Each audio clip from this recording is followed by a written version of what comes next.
let's zoom into this quantum chip fabrication lab and let's learn how to make a quantum computer. Let's zoom inside. So we have to enter in here. How do we enter?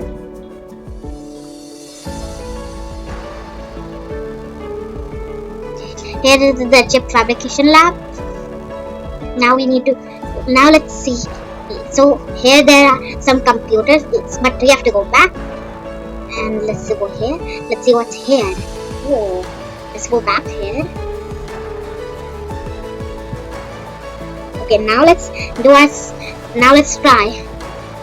So first we have to fill this place with hydrogen gas.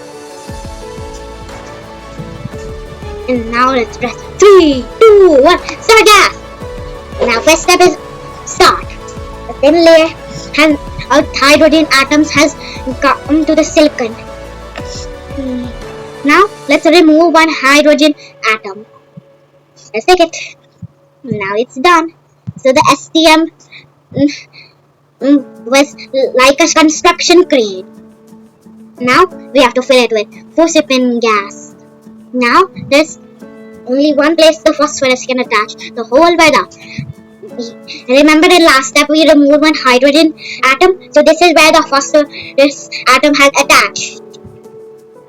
Now we have to increase the temperature above 600 degrees. Wow, that's a lot.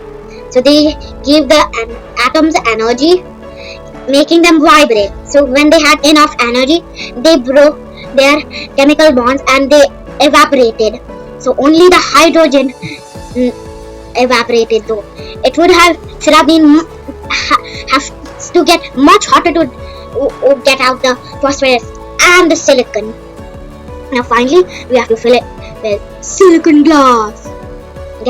Now we buried it in the phosphorus in the silicon ones.